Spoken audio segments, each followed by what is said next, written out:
وقل جاء الحق وزهق الباطل إن الباطل كان زهوقا۔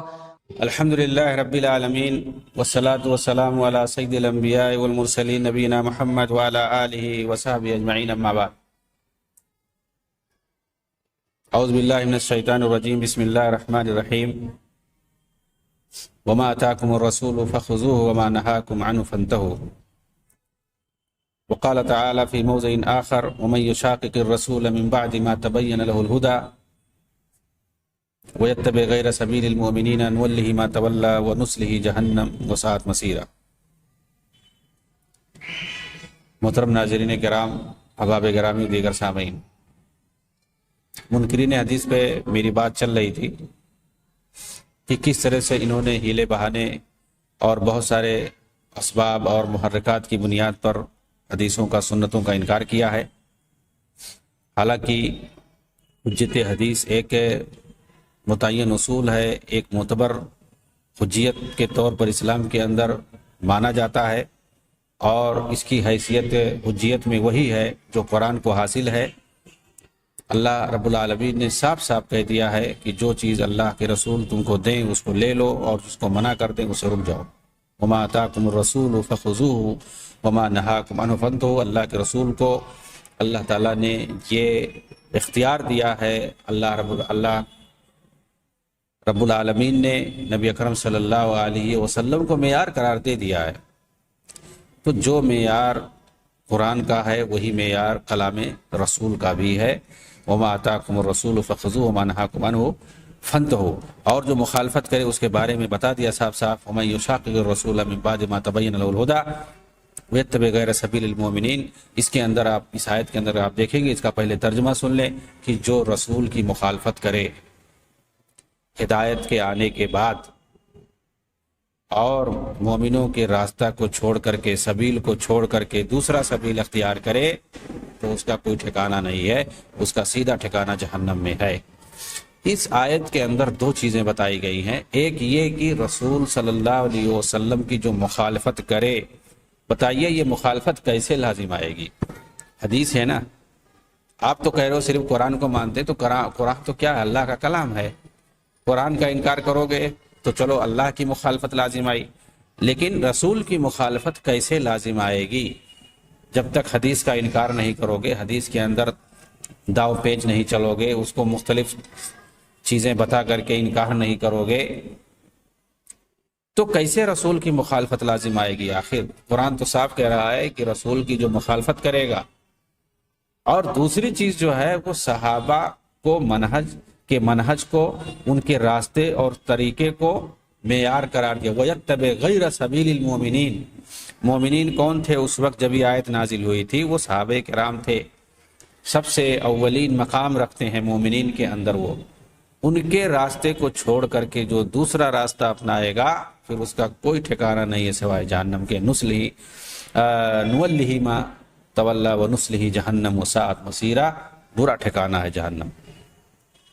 تو صحابہ کے منہج کو، رسول کی پیروی کرتے ہوئے اللہ کی بات کو ہمیں ماننا ہے۔ یہ ساری چیزیں جب تک ہمارے سامنے نہیں ہوں گی ہم کامیاب نہیں ہو سکتے ہیں۔ تو میں بتانا یہ چاہ رہا تھا کہ حدیثوں کو مختلف بہانوں کے ذریعے سے، مختلف وجوہات اور اسباب کے ذریعے سے لوگوں نے انکار کرنا شروع کیا تاکہ سہولت ہو، آسانی ہو، تن آسانی ہو، اور بہت سارے جھمیلے سے بچ جائیں گے ہم۔ انہی اسباب میں سے ایک سبب ہے کم علمی، جہالت۔ تو کم علمی اور جہالت یہ سمجھ لیجئے کہ بہت بڑا سبب رہا ہے۔ جو کچھ نہیں جانتے ان کو ایک بار بتا دیا جاتا ہے کہ قرآن ہمارے لیے کافی ہے، حدیث کے سمجھنے میں بہت پریشانی ہے، اس لیے وہ سمجھ جاتا ہے۔ آپ دیکھیں گے کتنے لوگ کہتے رہتے ہیں، موجودہ دور میں خاص طور سے جو کہ میڈیا کا دور ہے، سوشل میڈیا کا دور ہے، مختلف شکلوں میں لوگ میڈکوں کی طرح سے نکل رہے ہیں اور فتوی بازی کر رہے ہیں۔ کہتے نظر آئیں گے کہ قرآن تو کہتا ہے کہ صحابہ کرام آپس میں بھائی بھائی ایک دوسرے کے خلاف نہیں تھے، رحم دل تھے، بہت رحم دل تھے. رحماء بینہم محمد الرسول اللہ والذین آمنوا معہ، جو لوگ اللہ کے رسول کے ساتھ تھے. اشداء علی الکفار رحماء بینہم، کافروں کے خلاف سخت تھے اور آپس میں ایک دوسرے کے لیے بڑے رحم دل تھے. اور حدیث جب ہم پڑھتے ہیں، اسلامی تاریخ کا جب ہم مطالعہ کرتے ہیں، تو ہمیں پتہ چلتا ہے کہ ایک دوسرے کے صحابہ کرام خون کے پیاسے تھے. تو آخر اب ہم کس کو مانیں؟ حدیث کو مانیں کہ قرآن کو مانیں؟ اب ایک کم علم اگر جاہل آدمی اس طرح سے سنے گا تو فوراً کہہ دے گا کہ ہم بھائی قرآن کو مانیں گے، حدیث کو نہیں مانیں گے. تو اس طرح سے بھولے قسم کے لوگوں کو پھنسا دیا جاتا ہے. اور جو کم علم ہوتے ہیں، جاہل ہوتے ہیں، ان کو اس طرح سے پھنسایا جاتا ہے ملحدوں کے ذریعے سے. اور جو پہلے سے عقل پرستی میں مبتلا ہو کر کے، عقل کو بنیاد مان کر کے وہ حدیث کے منکر ہوتے ہیں، وہ ایسے ہی لوگوں کو جال میں اپنے پھنساتے ہیں. اس طرح کی بہت ساری مثالیں دے کر کے حدیثوں میں ایسا لکھا ہوا ہے، ویسا لکھا ہوا ہے. تاریخ جب ہم پڑھتے ہیں تو ایسا لکھا ہوا ہے. قرآن میں تو ایسی کوئی چیز نہیں ہے، تو ہم کس کو مانیں گے؟ قرآن کے علاوہ ہم کاہے مان لیں؟ کیوں مان لیں حدیث کو؟ تو کم علمی اور جہالت کی بنیاد پر لوگوں کو اس قسم کے دھوکے دیے جاتے ہیں. چنانچہ منکرین حدیث کے لٹریچر کے مطالعہ اور حدیث کے بارے میں ان کی خود ساختہ اور من گھڑت شبہات اور اعتراضات کو دیکھ کر اس چیز کا اندازہ لگانا مشکل نہیں ہے کہ وہ نہ تو علم حدیث پر عبور رکھتے ہیں اور نہ ہی علوم قرآنی کی گہرائیوں سے واقف ہیں. چونکہ قرآن و سنت اور ان کے مستند مآخذ تک منکرین حدیث کی رسائی نہیں ہے، لہٰذا ان کی توجیہ بھی ان کے بس کا روگ نہیں. یہی وجہ ہے کہ حدیث رسول پر اعتراض کرنے لگتے ہیں. منکرین حدیث کا نامکمل مطالعہ اور جہالت کو بیان کرتے ہوئے محمد کرم شاہ اظہری لکھتے ہیں، جہاں تک میں نے معترضین حدیث کی مشکلات کا اندازہ لگایا ہے، میں اس نتیجے پر پہنچا ہوں کہ ان کا مطالعہ صرف چند نامکمل تراجم کتب حدیث تک محدود رہتا ہے. وہ ان اصولوں سے بے خبر ہوتے ہیں جن سے کسی حدیث کی فقہی اور قانونی اہمیت کا اندازہ ہوتا ہے. وہ اس سے قطعی ناواقف ہوتے ہیں کہ اس حدیث سے جو حکم ثابت ہے وہ فرض ہے، سنت ہے، جائز ہے، مباح، بلکہ انہوں نے تو احکام کے اس فرق کو جاننے کی کبھی کوشش ہی نہیں کی. اور پھر بیچارے وہم و گمان کی بھول بھولیوں میں بھٹکنے لگتے ہیں اور اسی طرح اپنے خود ساختہ اوہام میں غلطا ہوا پیچا رہتے ہیں. اس وجہ سے بعض تو اپنا دماغی توازن کھو بیٹھتے ہیں اور حدیث پر بے جا اعتراض کرنے لگتے ہیں. چند لٹریچر کو پڑھ لیں گے، چند لوگوں کی کتابوں کو پڑھ لیں گے، خارجی ذہنیت کی حامل چند لٹریچر کی کتاب کو پڑھ لیں گے اور خود کو علامہ سمجھیں گے اور کہیں گے اگر اسلام کو سمجھنا ہے تم بھی انہی لٹریچر کو پڑھ لو گے، اسلام کو سمجھ لو گے. ان لٹریچر کے اندر نہ کوئی حدیث کا تذکرہ رہے گا، نہ قرآنی آیات کا تذکرہ رہے گا، ان کی اپنی خیالات اور اپنی روایات کا تذکرہ بھرمار رہے گا. انہوں نے کسی اصول اور ضابطے کو اپنایا نہیں ہوگا، کسی اسلامی معیار کو نہیں اپنایا ہوگا. چونکہ ادبیات کا مجموعہ رہتا ہے، وہ فصیح و بلیغ انداز میں انہوں نے اپنے فکر کو پیش کیا ہوتا ہے.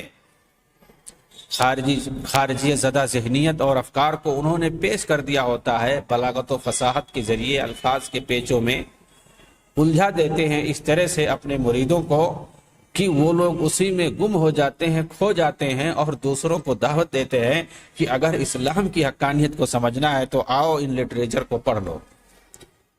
انہیں یہ توفیق ہی نہیں ہوتی ہے، شیطان انہیں ایسا گم کردہ بنا دیتا ہے، وہ یہ کہتے ہی نہیں ہیں لوگوں کو دعوت دینے کے لیے، تبلیغ کرنے کے لیے، دین کی باتوں کو پہنچانے کے لیے کہ آؤ قرآن کا مطالعہ کرو، آؤ حدیث کا مطالعہ کرو، آؤ عقیدے کا مطالعہ کرو، آؤ توحید کا مطالعہ کرو اور سمجھو اور جانو کہ مسلمانوں کا عقیدہ کیا ہے. آؤ امر بالنہی و منکر امر بالمعروف اور نہی عن المنکر کا طریقہ کیا ہونا چاہیے، اس کو سمجھنے کی کس طرح سے ضرورت ہے، ایسا نہیں بولتے.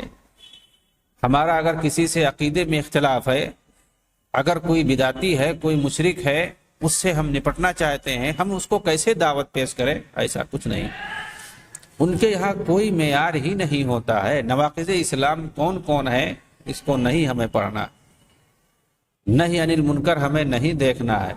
ہمیں کسی بریلوی کو، کسی بدعتی کو، کسی شیعہ رافضی کو اس کی بدعتوں سے، اس کی قبر پرستی سے ہمیں نہیں روکنا ہے۔ وہ ہمارے بھائی ہیں، مسلم بھائی ہیں، ہمارے ساتھ رہیں گے، وہ اپنے منہج پر عمل کریں گے، ہم اپنے اس پر عمل کریں گے۔ ہم ان کو لٹریچر تھما دیں گے، پڑھتے رہیں، اسی میں وہ بھی گم رہیں، اس لیے کہ وہ لٹریچر ہی ایسا ہوتا ہے کہ اس میں کسی کے منہج پر کوئی نقد نہیں کیا جاتا ہے، نہ کوئی صحیح اصول دین کا بتایا ہوا ہوتا ہے، اس کے اندر خروج ہوتا ہے، اس کے اندر بغاوت ہوتی ہے، اس کے اندر ہر چیز کو تکفیریت بھری ہوتی ہے، تو جذباتیت سے وہ چیزیں بھری ہوتی ہیں۔ کوئی اصول نہیں، کوئی منہج نہیں، نہ کفر پر کوئی اعتراض، نہ شرک پر کوئی اعتراض، نہ بدعت پر کوئی اعتراض، نہ ترفظ و تشیع پہ کوئی اعتراض، نہ قبر پرستی پہ کوئی اعتراض، کسی چیز پر کوئی اعتراض نہیں ہوتا ہے، صرف تکفیر سے بھرا ہوتا ہے۔ تو ظاہر سی بات ہے، ان چیزوں کے اندر جب کوئی پڑ جاتا ہے تو اسے احساس ہی نہیں ہوتا ہے، کیونکہ وہ الفاظ کی فصاحت اور بلاغت میں کھو جاتا ہے۔ تو یہ کم علمی اور جہالت یہ بہت بڑا سبب رہا ہے انکار حدیث کے۔ اسی طرح سے احساس کمتری ہے۔ احساس کمتری کیا چیز ہے؟ شیخ الحدیث مولانا محمد اسماعیل لکھتے ہیں، انکار حدیث احساس کمتری کی پیداوار ہے۔ احساس کمتری کا جو شکار ہوتے ہیں وہ بھی حدیثوں کا انکار کر بیٹھتے ہیں۔ علامہ محمد اسماعیل سلفی گجران والا یہ اہل حدیث کے اندر بہت بڑی شخصیت ہیں۔ کیا یہ لکھتے ہیں؟ انکار حدیث احساس کمتری کی پیداوار ہے، جس نے گریز پائی کی صورت اختیار کر لی۔ جب یہ حضرات کسی مخالف کا اعتراض سنتے ہیں تو چونکہ یہ قرآن و سنت اور اس کے مستند مآخذ سے واقف نہیں ہوتے ہیں اور اس کی توجیہ سے ان کا ذہن قاصر ہوتا ہے، اس لیے بھاگنا شروع کر دیتے ہیں، جس کی صورت یہی ہو سکتی ہے کہ نصوص کا انکار کر دیں، اور احادیث کے متعلق وہ یہ ہتھیار استعمال کرتے ہیں کہ ہم اس حدیث کو نہیں مانتے۔ جو سمجھ میں نہ آئے اور اس کے فہم تک نہ پہنچ پائیں تو کہہ دیں ہماری عقل میں آتی ہی نہیں ہے۔ آپ کی عقل میں نہیں آتی ہے اس لیے کہ آپ کی عقل خام ہے، ناقص ہے، کم فہمی کا شکار ہو، کج فہمی کے شکار ہو، تو اس کا یہ مطلب نہیں ہے کہ ہم اس کا انکار کر دیں، اس کو مانے ہی نہیں، اس کی تعویل کر دیں۔ ایسا نہیں ہو سکتا ہے، ایسا کیسے ہو سکتا ہے، اس کو ہم کیسے مان لیں؟ ہو سکتا ہے صحابی رسول کچھ اور سمجھ گئے، اللہ کے رسول کچھ اور کہنا چاہتے تھے، دنیا بھر کی تعویل۔ قرآن میں، حدیث کے اندر جو صاف صاف آیا ہوا ہے اس کو ماننے سے ایسے بھاگتے ہیں جیسے گدھے بدکتے ہیں۔ چنانچہ احساس کمتری یہ بھی ایک سبب رہا ہے حدیثوں کے انکار کرنے میں۔ خیر خواہی کے نام پہ حدیث کا انکار، خیر خواہی کے نام پہ یہ سمجھ رہے ہوں گے، سن رہے ہوں گے کہ بڑا عجیب لگ رہا ہے کہ خیر خواہی کے نام پہ کیسے حدیثوں کا کوئی انکار کر دے گا۔ ارے بھائی، خیر خواہی کے نام پہ بہت سارے لوگوں نے حدیثوں کو گڑھا ہے۔ دین کے نام پہ، دین کے ساتھ خیر خواہی کے نام پہ کہ چلو ایک حدیث بنا کر کے اللہ کے رسول کے نام گڑھ دیتے ہیں، نسبت کر دیتے ہیں کہ اللہ کے رسول نے یہ کہا ہے، چلو تبلیغ میں نکلو گے تو 1 کروڑ ثواب ملے گا، اور اللہ کے رسول کی طرف اس کو منسوب کر دیں گے، اس کو اللہ کے رسول نے فرمایا ہے۔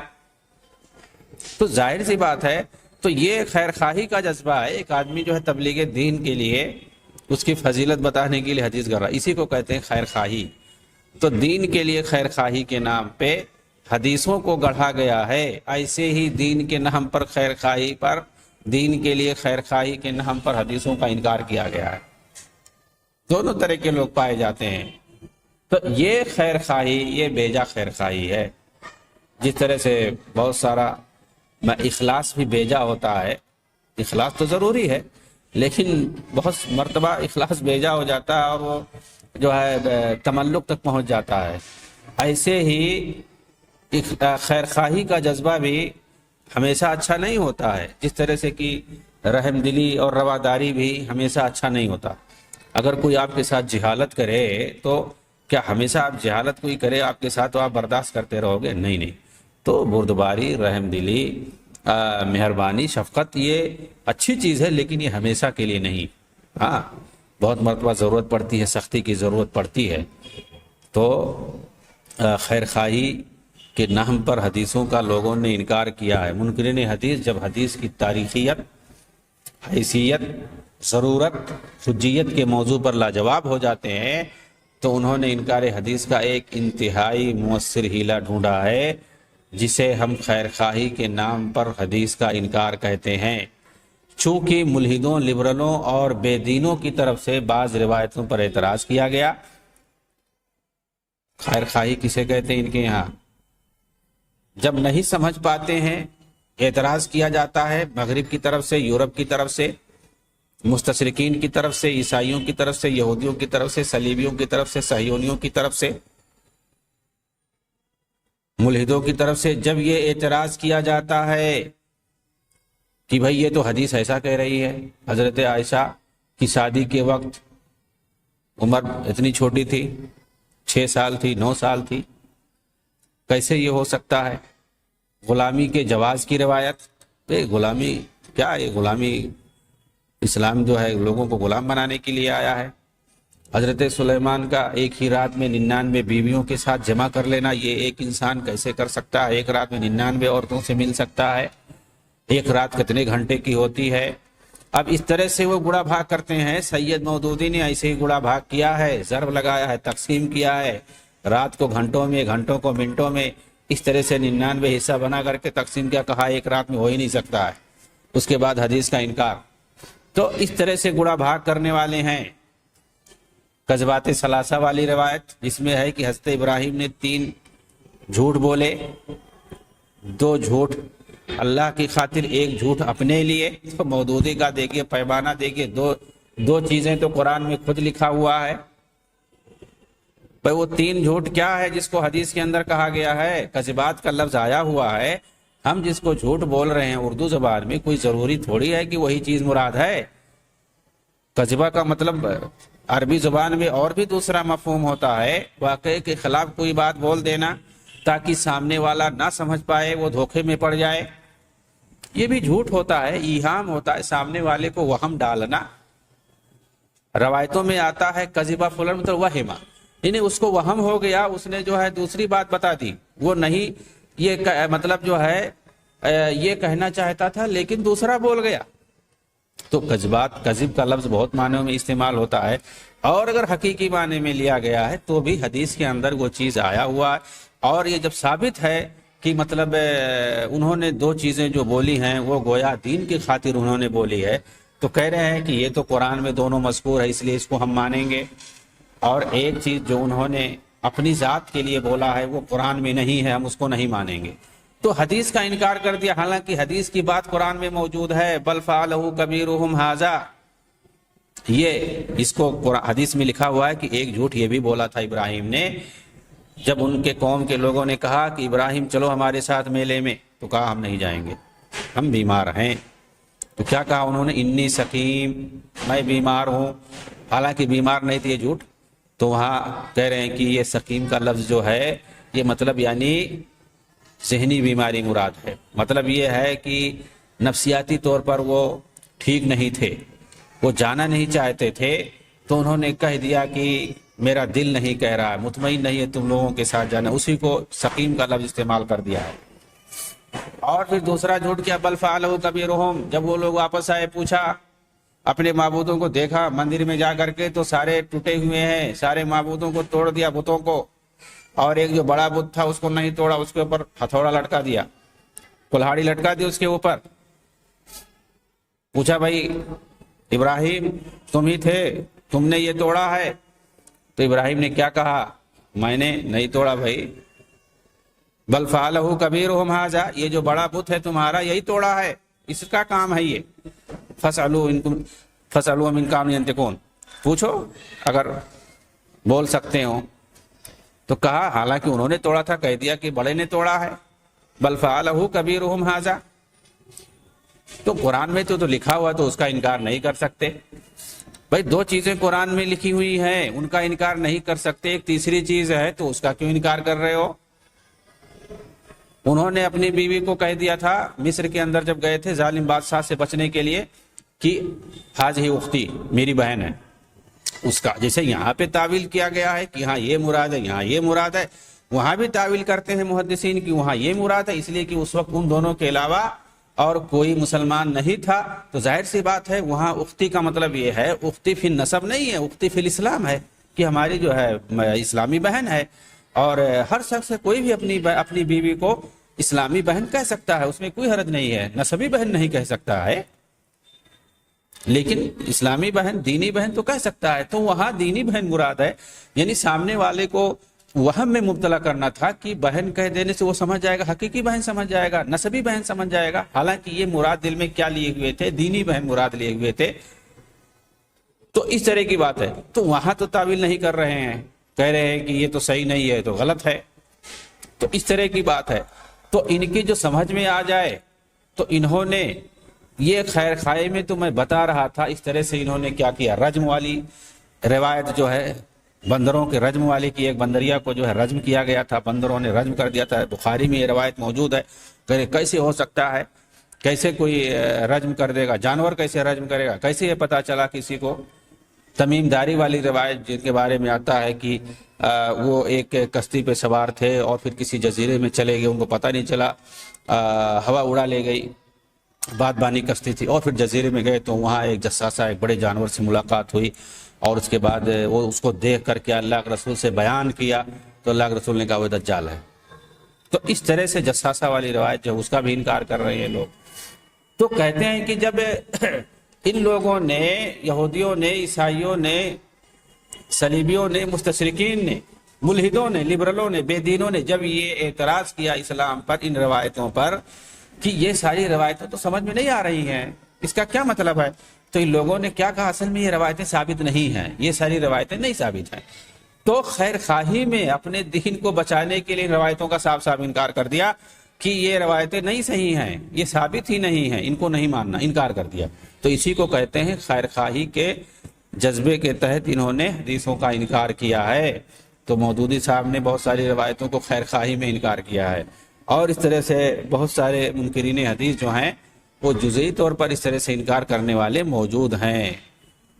مختلف عقل پچو ہیلے اور بہانے سے حدیثوں کا انکار کیا جاتا ہے۔ آپ صلی اللہ علیہ وسلم کے ارشادات صحابہ پر تو حجت تھے لیکن ہم پر حجت نہیں، اس کا معقول جواب دیا گیا تو یہ ہیلے گڑھے گئے۔ آپ صلی اللہ علیہ وسلم کے ارشادات تمام انسانوں پر حجت ہیں لیکن موجودہ احادیث ہم کو قابل اعتماد ذرائع سے نہیں پہنچی ہیں۔ کہا ٹھیک ہے، حجت ہے سب کے لیے، لیکن جو ذرائع سے، جن ذرائع سے ہمیں وہ حدیثیں پہنچی ہیں وہ قابل اعتماد نہیں ہیں، اس لیے ہم انہیں ماننے کے مکلف نہیں ہیں۔ کبھی روایات اور احادیث کے بارے میں عمر فاروق رضی اللہ عنہ اور بعض دیگر صحابہ کرام کی احتیاطی تدابیر کو بنیاد بنا کر مکثرین صحابہ بالخصوص سیدنا ابو ہریرہ رضی اللہ تعالی عنہ کی روایات میں شک پیدا کرنے کی کوشش کی گئی کہ بھائی دیکھو، حضرت علی ہیں، حضرت ابو بکر ہیں، حضرت عثمان ہیں، حضرت عمر ہیں، بہت سارے صحابہ، عبداللہ بن مسعود ہیں، جو شروع میں جب 10 آدمی، 20 آدمی، 40 آدمی مکہ کے اندر جو لوگ اسلام لائے تھے، اور خاص طور سے شروع میں جو لوگ اسلام لائے تھے، کہا ہم ان کی باتیں دیکھتے، اور ایک لمبے زمانے تک نبی صلی اللہ علیہ وسلم کی جب تک وفات نہیں ہوگی تب تک وہ لوگ تھے، یعنی 23 سال تک جو اللہ کے رسول کے ساتھ رہے ہیں، ہمیشہ ساتھ میں، ان لوگوں کی روایتوں کا جب ہم جائزہ لیتے ہیں تو ہمیں سمجھ میں آتا ہے کہ سینکڑا یعنی سے تجاوز نہیں، 100-150 حدیثوں سے زیادہ ان کی نہیں ملتی ہیں ہمیں۔ لیکن کیسے جو 7 ہجری میں ایمان لاتے ہیں، 3 سال 4 سال اللہ کے رسول کی صحبت انہیں نصیب ہوتی ہے، اور وہ لوگ 5-5 ہزار 6-6 ہزار حدیثیں روایت کر دیتے ہیں، یہ کیسے ہو سکتا؟ تو جو مکثرین صحابہ ہیں اس کے اسباب ہیں اپنے، وہ الگ مسئلہ ہے، ان لوگوں کو سب سمجھ میں آتا ہے، کوئی ضروری نہیں کہ یہ دلچسپی سے اس کا تعلق۔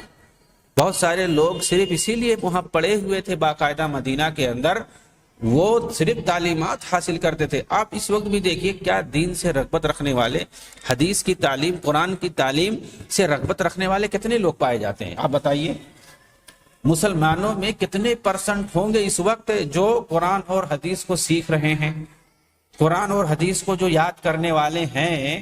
ظاہر سی بات ہے جو مکثرین صحابہ یہ حفاظ تھے، حدیثوں کے حافظ تھے، قرآن کے حفاظ تھے۔ تو آج آپ بتائیے کہ حدیثوں کو یاد کرنے والے، قرآن کو یاد کرنے والے کتنے لوگ ہیں؟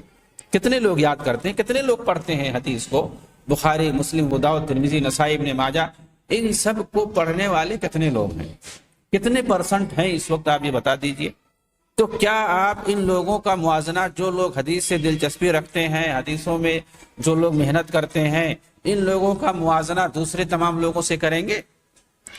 ٹھیک ہے، دوسرے لوگوں کو موقع نہیں ہے، وہ دوسرے فیلڈ میں کام کر رہے ہیں، تو ہم ان کے ذریعے ان کو جو ہے ان سے موازنہ کریں گے؟ دیکھو فلاں اس نے تو اتنی حدیثیں نہیں اس کو پتا ہیں، ان کو کہاں سے پتا چل گئے؟ یہ تو ابھی اتنے سال کے بچے ہیں اور یہ اتنے بوڑھے ہو گئے، ان کی زندگی جو ہے کھپ گئی، وہ بھی دین کے میدان میں کسی سے کم نہیں ہیں، اور ایسا اور ویسا، تو ان کو کیوں نہیں حدیثیں یاد ہیں؟ ان کو کیوں نہیں زیادہ قرآن اور حدیث کے بارے میں پتا ہے ان کو؟ تو ظاہر سی بات ہے ابو بکر صدیق ہوں، عمر فاروق ہوں، علی ہوں، عثمان ہوں، اور اس طرح سے دوسرے جو بہت سارے صحابہ ہیں، مختلف وجوہات کی بنیاد پر انہوں نے حدیثوں میں اتنا دلچسپی نہیں لی، یاد کرنے میں، حدیثوں کو روایت کرنے میں وہ دلچسپی نہیں لی ہے جو دوسرے مکثرین صحابہ جو ہیں انہوں نے جو دلچسپی لی ہے۔ جیسے عبداللہ ابن عمر کا نام آتا ہے، انس بن مالک کا نام آتا ہے، ابو ہریرہ کا نام آتا ہے، عبداللہ بن عمرو بن عاص کا نام آتا ہے، یہ مکثرین صحابہ ہیں، عائشہ صدیقہ کا نام آتا ہے، ان کو مکثرین صحابہ کہا جاتا ہے، زیادہ حدیثوں کو روایت کرنے والے۔ آپ ان کی تاریخ پڑھیں گے تو باقاعدہ وجوہات بتائے گئے ہیں، اسباب بتائے گئے ہیں کہ ان کو کیسے کیسے دلچسپی تھی۔ ابو ہریرہ کہتے ہیں کہ میں شروع میں یاد نہیں کر پاتا تھا، تو اللہ کے رسول سے شکایت کی، تو اللہ کے رسول نے کہا کہ آپ اپنا جو ہے اپنی چادر پھیلائیے۔ اس کے بعد اللہ کے رسول نے دعا کی، اس کے بعد کہا اس کو بند کر لیجئے، تو کہا اس کے بعد میں کوئی بھی حدیث سنتا تھا سب یاد ہو جاتا تھا مجھے۔ وہ حدیث یاد کرنے کے لیے، دین کی تعلیم کے لیے وہ باقاعدہ مسجد نبوی میں ہمیشہ پڑے رہتے تھے، اللہ کے رسول کا ساتھ کبھی نہیں چھوڑتے تھے، چاہے آپ حضر میں ہو، سفر میں ہو، چاہے آپ مقیم ہو یا کسی جو ہے غزوے میں ہو، کہیں لڑائی میں ہو، کہیں بھی آپ رہتے تھے، آپ ہمیشہ ساتھ میں رہتے تھے جب سے ایمان لائے ہیں آخر تک۔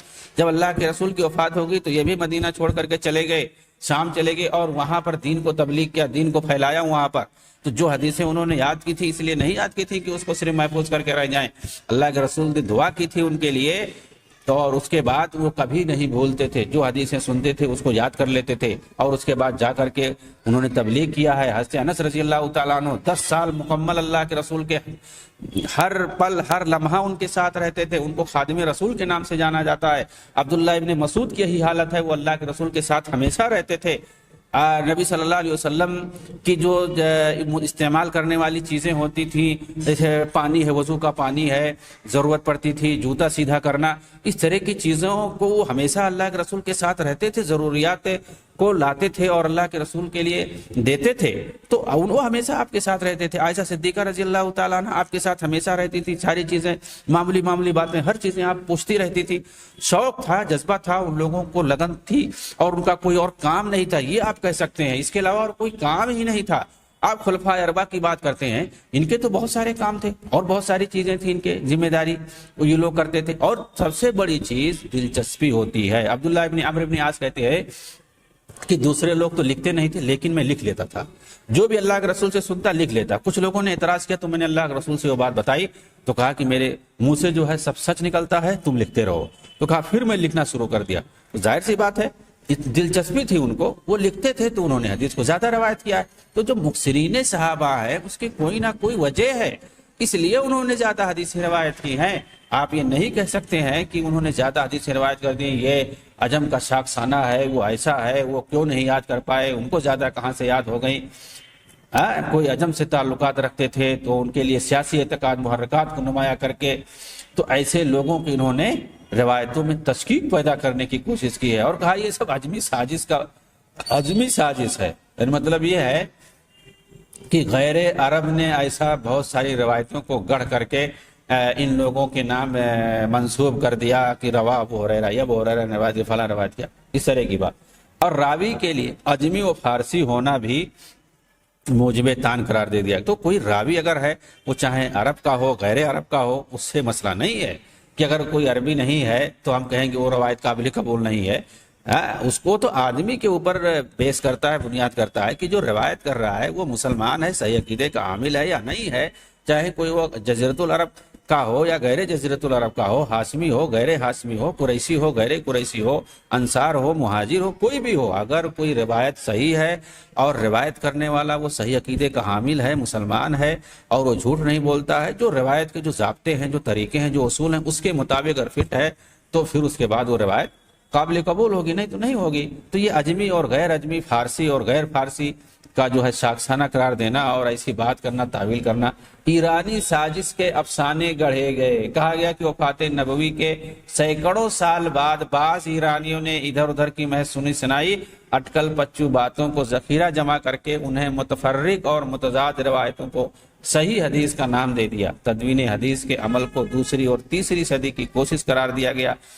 تو یہ ساری چیزیں وہ لوگ اٹکل پچو باتیں کرتے ہیں اور حدیثوں کو مجروح کرنے کے لیے، ان کو انکار کرنے کے لیے اس طرح سے اٹکل پچو بہانے بناتے ہیں اور الزام اور تہمت لگاتے ہیں، صحابہ پر تہمت لگاتے ہیں، محدثین کرام پر تہمت لگاتے ہیں، جنہوں نے عرق ریزی کر کے، جنہوں نے گھر بار چھوڑ کر کے حدیث کو سمجھا، اس کو پڑھا، سالوں تک 50 سال جنہوں نے زندگی کھپا دی اسی حدیث کے اندر، جو آج ہم مطلب 1 گھنٹہ پڑھتے ہیں تو پریشان ہو جاتے ہیں، ہمارے پاس ٹائم نہیں ہوتا ہے، کوئی حدیث کی کتاب پڑھنا نہیں چاہتے، اور جنہوں نے اسی حدیث کو جمع کرنے، یاد کرنے، نقل کرنے، اس کو جانچ کرنے، پڑھنے میں جنہوں نے 50 سال لگا دیے، 40 سال 50 سال صرف حدیثوں کو پڑھنے میں لگا دیے، اس کو سمجھنے میں لگا دیے اور اس کے روایتوں کو سمجھنے میں، ان کے راویوں کے حالات زندگی کو سمجھنے میں، کون سی روایت صحیح ہے کون سی نہیں سے، انہی کا وہی ان کا پیشہ تھا زندگی بھر۔ ایسے محدثین پر، ایسے صحابہ پر یہ لوگ کہہ رہے ہیں کہ ایرانی شاخسانہ ہے، فارسی شاخسانہ ہے، عجمی شاخسانہ ہے، اور کیا ہے کیا نہیں ہے، اس طرح کا۔ ان سب کا جب یہ جواب دیا جاتا ہے تو یہ لوگ پھر اس کے بعد ادھر ادھر چلے جاتے ہیں، پھر موضوع اور من گھڑت روایات کے سہارے صحیح روایات کو بھی مجروح کیا جاتا ہے، اور یہ تیسری صدی کا شاخسانہ ہے جو کیا ہے۔ تو بہرحال منکرین حدیث کی ساری علمی تاریخ ایسے ہی ہیلے بہانوں سے بھری ہوئی ہے۔ جب آپ مطالعہ کریں گے تو سمجھ میں آئے گا کہ یہ لوگ مختلف قسم کے اسباب اور محرکات اپناتے ہیں اور مختلف ہیلے اور بہانے اپناتے ہیں حدیثوں کے انکار کرنے کے لیے اور سنت کے انکار کرنے کے لیے مختلف بہانے بناتے ہیں۔ کبھی صحابہ پر طعن و تشنیع کرتے ہیں، کبھی راویان حدیث پر طعن و تشنیع کرتے ہیں کہ ایسا نہیں سمجھ پائے، ویسا نہیں سمجھ پائے، اور کبھی درایت اور روایت کی بات لاتے ہیں، عقل پرستی کی بات لاتے ہیں، تو کبھی جو ہے عجمی شاخسانہ قرار دیتے ہیں، کبھی کہتے ہیں دوسری اور تیسری صدی میں حدیث کو سب جمع کر کے اللہ کے رسول کی طرف منسوب کر دیا گیا، فلاں فلاں صحابہ کے نام منسوب کر دیا گیا۔